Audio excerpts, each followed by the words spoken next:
Welcome into Factfinder Investigates. I'm Dylan Domingue. The two winter storms we've seen throughout Kansas over the last week have caused headaches for drivers out on the roadways. Our mobile weather lab caught drivers on camera sliding off into the median and then stuck on the side of the road because of the ice and snow. Many of those slide-offs have resulted in accidents with other vehicles. We spoke with auto shops this week who say cars are coming in the shop faster than they can get them back on the road. And if you are involved in an accident and bring your car to the shop, be prepared to wait weeks to get it back. Winter storms across the country means body shops aren't able to get parts shipped to here in Wichita on time. This is also a good time to double check what type of coverage your insurance provides, especially if you are on the roads. If you're involved in a single vehicle accident and hit a guardrail or roll over, you're still responsible and cannot just blame the weather. If you have other weather-related damage, including a tree falling on your car or if a piece of ice from another vehicle damages your windshield, this can be covered if you have collision or comprehensive insurance. However, if you only have liability insurance, you'll be paying for this out of pocket. Kansas Insurance Commissioner Vicki Schmidt wants to remind you, if you are trying to navigate down a road that's closed and you get in an accident, you will not be protected by your insurance. At that point, it's considered an illegal activity. And because it's illegal for you to be on the road because it wasn't open. And you know, that can cause a lot of angst for people, I'm sure. And last year during this time when we had a winter storm, insurance companies saw an uptick in claims. They're anticipating a similar trend this January as well. And if you are involved in an accident or get damage to your car, take pictures of it then and there for your claim. Well, late last year, Congress passed a new spending package to nearly avoid a government shutdown. But missing from that spending bill was specific funding options for childhood cancer research. Nonprofits say the cuts include a policy that would make it easier for low-income children on Medicaid to seek out-of-state cancer treatment, and two other bills that would incentivize drug development for pediatric cancer. One family here in Wichita has relied on out-of-state treatment and trial medication for their daughter Adele, and says that funding was key to get her the care that she needed. Happy birthday to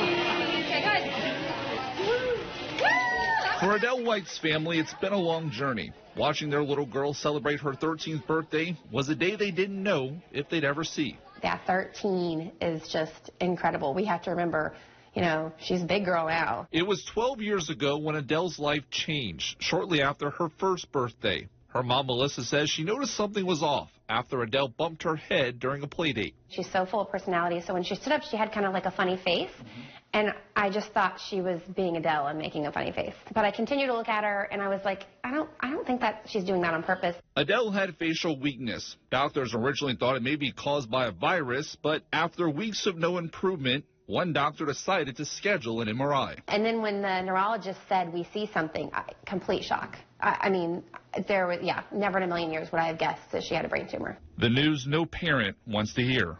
The diagnosis, ATRT, a rare form of brain cancer. Adele was given just a 10% chance to live. The family's only option was to fight the cancer, and they did, traveling to Missouri, Oklahoma, and Tennessee to receive treatment through surgery, radiation, and chemo.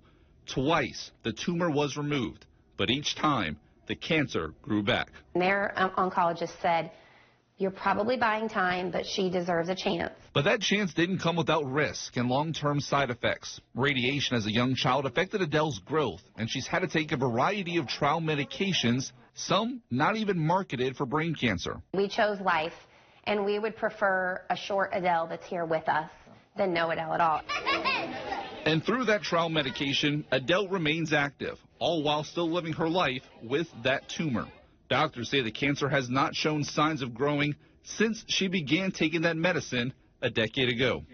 Her mother, Melissa, says without that trial medication and without incentives for doctors to create new cancer drugs, she's not sure where her daughter would be. There's only 20 cases a year, so you're selling medicine to 20 people.